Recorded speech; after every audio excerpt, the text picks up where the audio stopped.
Happy belated Mother's Day to you.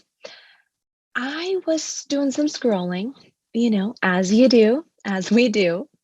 And I was scrolling through some beautiful photos and really lovely posts that were dedicated to moms over the Mother's Day weekend. And I noticed one strong reoccurring theme. So I noticed that many husbands who were writing super sweet notes of appreciation to their wives and to the mothers of their children, they were referring to them as the quote, captain of the ship, or the glue that keeps the family functioning, the gatekeeper, the lifesaver. It went on and on, but sort of got me thinking about really all that we take on knowingly and unknowingly as moms. And that along with the child rearing and the physical household tasks that we take on daily, there is an invisible layer of work and expectation that falls on our shoulders. This cloaking, if you will, is the mental load of motherhood. And sometimes it can be a burden and it creates stress unknowingly. So, this brings us to our fourth installment of the Hidden Stressors Series, and it's all about the invisible workload. So, let's dive right in.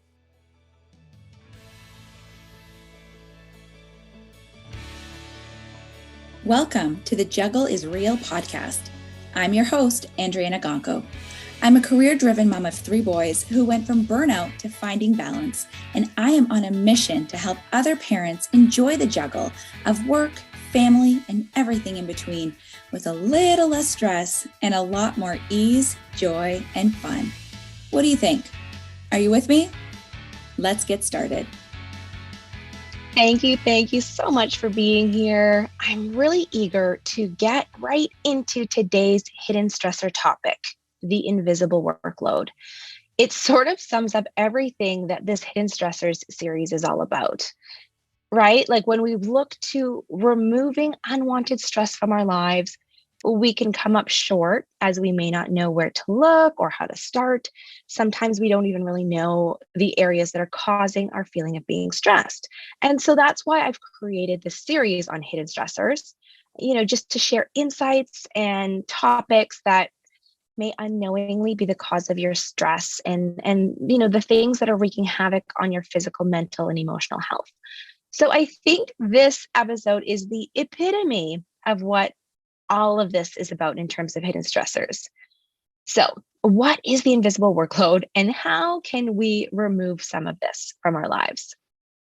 Okay, well, the invisible labor involved in being the one who's in charge of all tasks, the schedules, the household placings, all the doings, everything that happens within the family. It can also be referred to as cognitive labor, and it usually falls on the woman's shoulders.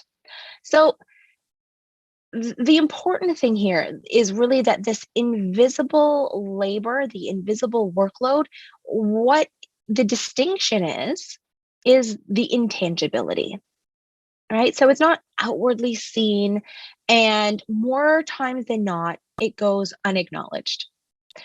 Even with great support systems and helpful partners who take on tangible tasks, this constant need for mental awareness creates a continual mental burden that can really take a toll. You know what? It just made me think this past weekend, we're talking about Mother's Day, and my husband, bless him, he was cooking a Mother's Day dinner for me and my mom and our family, and it was so very appreciated. He went for groceries earlier that day with the list that I provided. So as he went to get butter from the fridge to put something together and realized that we didn't have any, he said to me, "Well, how am I supposed to know that we're out of butter if you don't tell me?" And in that moment, I truly felt bad and I apologized. And then only feeling sort of the irony of that moments later, knowing full well that he totally could have taken a look in the fridge to see what we needed. He could have, did the double check on what he was making for dinner and if we had all the ingredients that were required. But it just dawned on me after the fact that, yeah, like this is something that I just instinctively do, something that everyone assumes that I'm going to do in this household. And this story isn't being shared to crap on my husband because he truly does take on a lot within our household, and I'm so grateful for it. But the point is that yeah, I'm taking on the role of this household gatekeeper, and I have allowed the expectation for all household needs to be filtered through me. Now, can you relate to that? I'm only assuming that you're nodding because like who are we kidding here? You have a list of items that you're going through in your head right now. Probably sounds sort of like, okay, school pickup at 3, Sammy to the dentist at 3:30, Timmy to soccer at 4, dinner has to be ready at 4:45 because Tommy has piano at 6. We have to pick up supplies for Tina's school project on the way. That means that we have to this, that, and the other thing. Oh my God, and it's Hawaiian dress day tomorrow, so don't forget delays. Oh yeah, we've got it all running in the back of our heads, going through our minds constantly, incessantly, relentlessly. And it sounds sort of funny saying it out loud, but it sounds kind of scary and a little creepy as well, to be honest. And for good reason. This invisible load is taking a toll on our well-being.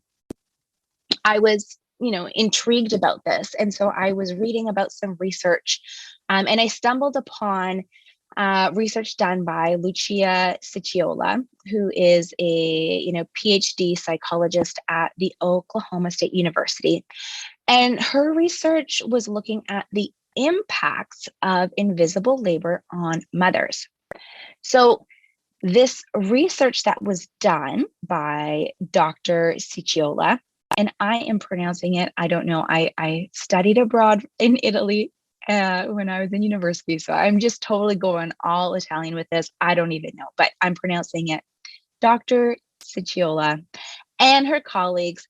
And so this research shows that this mental load is linked to strains on mothers' well-being, and in some cases, even relationship dissatisfaction. So the research shows that almost 9 out of 10 moms who are in committed partnerships, they said that they feel solely responsible for organizing the family schedules, and that the burden left them feeling overwhelmed, exhausted, and unable to make space for their own self-care. Yikes. Another paper, it was called the Bright Horizons Report. So similar findings. In this one, there were some statistics that I found pretty alarming. So it showed that 72% of working moms feel that it's their job to stay on top of kids' schedules, and 52% are facing burnout from the weight of these responsibilities.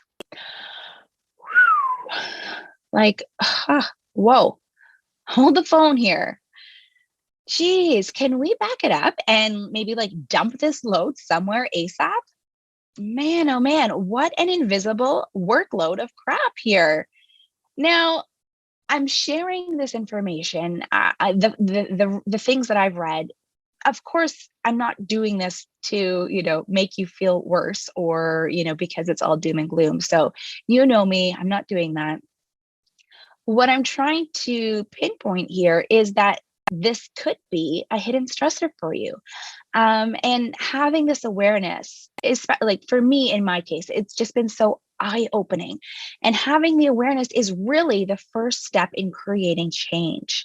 So in the Oklahoma State University reports by Dr. Cicciola, she explains that, and I'm quoting her, recognizing the reality that our mothers are disproportionately carrying this burden might help us understand why many moms are feeling burned out.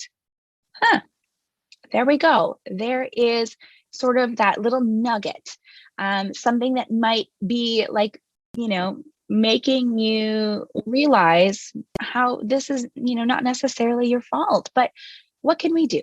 What can we do now that we realize that there's this invisible workload that we're taking on?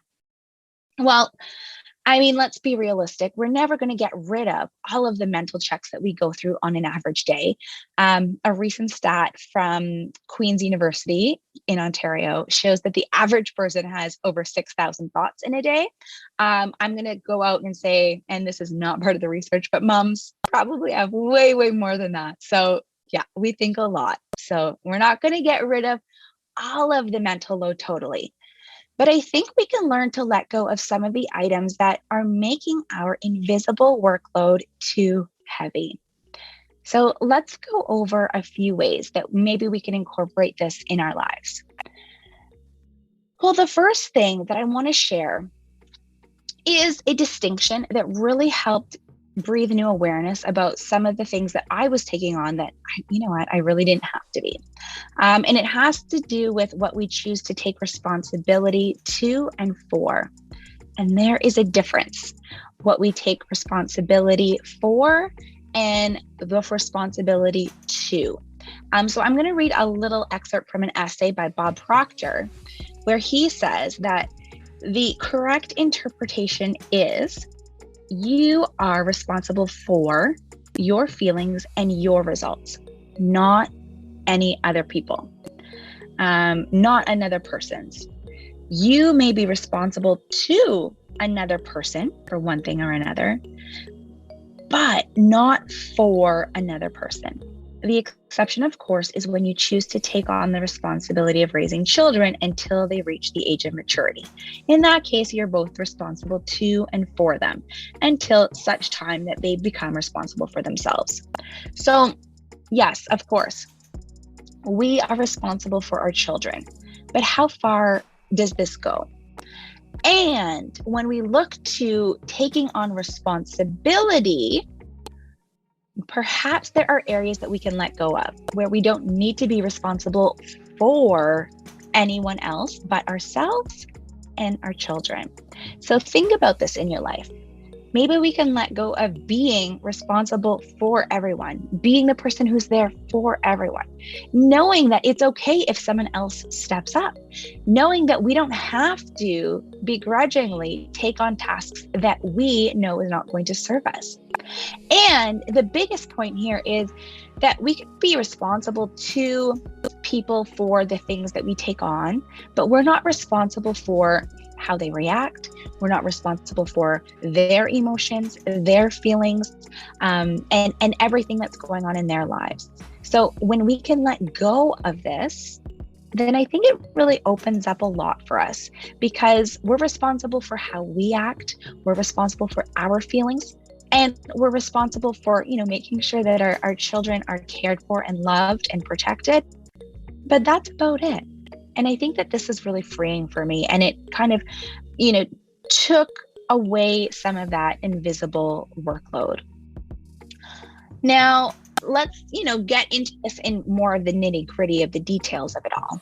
So how can we let go and release some of the load, this invisible workload? Number one, I think, is to have a conversation. One of my favorite sayings that I learned from my coach, Hannah Khan, is that clear is kind. Clear is kind. While much of the invisible load is taken on unknowingly or presumptively, when we communicate our feelings, we can allow others, our partner, childcare providers, our support systems, we can allow others to understand why we may be feeling stressed or why we might be overwhelmed at any given moment. So when we can have a conversation and be really clear about how we're feeling, then that opens up so much room for assistance. So I recommend that you give examples to support your feelings.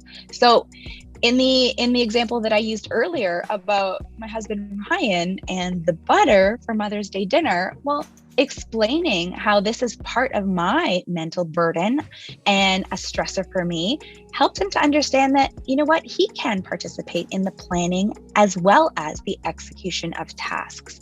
And having this conversation was really, really an opening for how I could release some of that mental load when it came to the tasks that are happening in our household.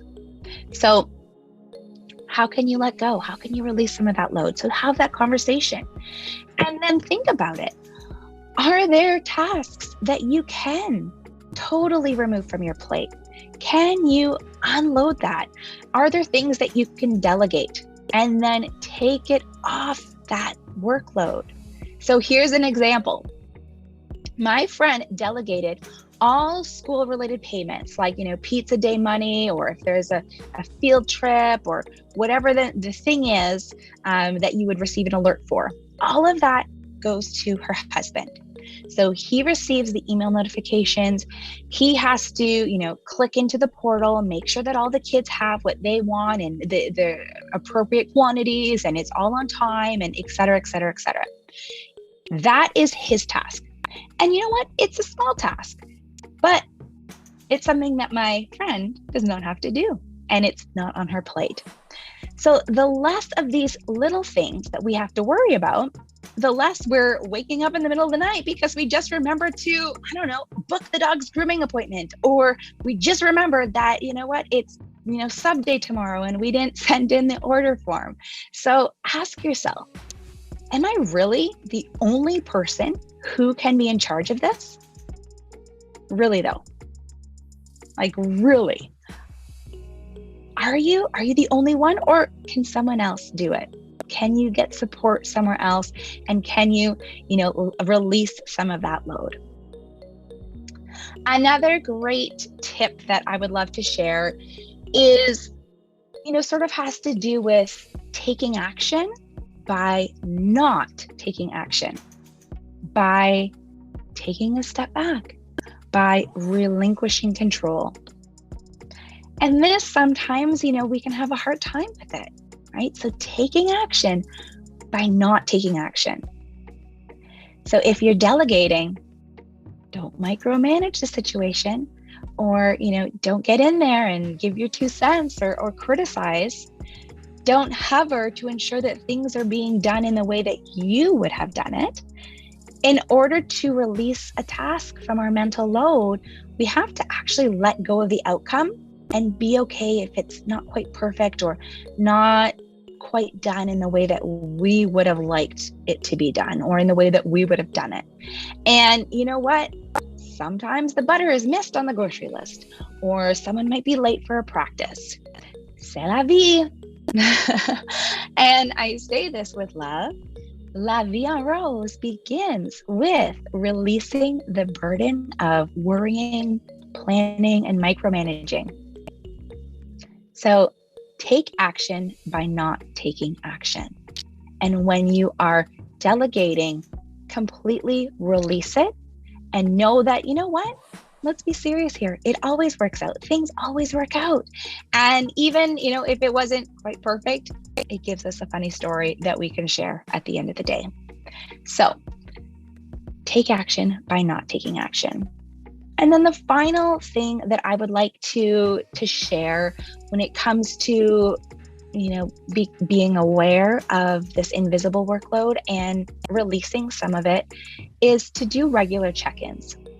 So perhaps, you're delegating, or you've taken some tasks off your plate.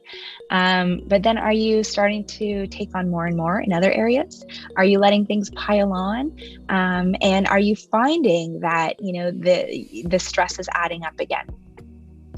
The more we can check in with ourselves and just ask the question of what is going on up here in our heads, the more honest we can be about our feelings.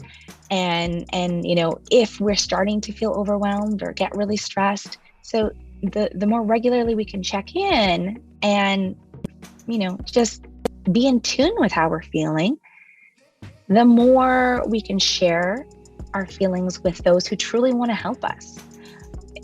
My husband is going to be the first one who steps up to the plate in helping and taking on tasks. But if he doesn't know how I'm feeling, or that, that perhaps I want to release some of that control, then there's no way that he's going to just, pick up on it, and clear as kind. So routinely do a purge of thoughts. And it doesn't necessarily have to be, looking at the to-do list, but of course, writing out the to-do list can be really helpful. Just purging and doing, clearing our consciousness by journaling and just writing down what we're thinking, putting it out there in voice notes. If, you don't have time or, writing's not your thing, speak it into your phone. Any way that you can get it out of your head and out in the open really helps to start the process of making that invisible load visible. And once it's out there, once, you acknowledge it, then that's where we can look to bring in support or see if it's something that we need to be actually doing, or if it can be delegated, or if it can just be forgotten altogether. And once we release it by journaling or talking about it, then it's free to just go away and it's not taking a toll on us. It's no longer resting on our shoulders. Sometimes that means that we're silencing our inner critic. Sometimes it means, not looking for the opinions from others, releasing some of those expectations we have for ourselves, and not looking to outside forces and not comparing or, looking for, acknowledgement, but just really being okay with letting go, releasing, and doing what's best for ourselves in the moment. Now, this episode on the invisible workload and releasing it would not be complete if I didn't put a plug in for self-care. So I know we're talking about letting go of the invisible workload, but one way that we can really help ourselves in doing that is by adding more modes of joy and self-care to our plate. So are there things that you can do to make you feel calm, make you feel at peace, things that really bring joy to your life? Try adding in some of this stuff. Can we calm our minds? Are there things, obviously I talk about it all the time, but yoga is something that's really helpful for me. Are there things, what is it for you that allows you to silence that, incessant, relentless to-do list that's going on in the back of your mind? Even if it's only for a few minutes, even if it's blasting a tune and singing and belting it out at the top of your lungs, what can you add to your plate that's going to help you in feeling happier, feeling that love, and feeling at peace? And that is it for today's episode. Thank you so much for tuning in. I love sharing my insights. I love sharing the research that I come across, the coaching expertise that I've gained, exercises that are really helpful. And one way that I do this outside of the podcast is through my mailing list. So if you want to get in on that, there is a link in the show notes for this episode to join my mailing list and, subscribe and take advantage of everything that I'm sharing. It's coming straight from my heart into your inbox, and I hope that you can enjoy from there. If you are enjoying these episodes and you have a quick spare minute, please take a second to write a review, rate the episode, and please, by all means, share this with a friend, a family member, a colleague, someone who you think could really use this message and could benefit from what we're talking about. I am so grateful for you, and I look forward to seeing you here on another episode of the Juggle is Real podcast. Take good care.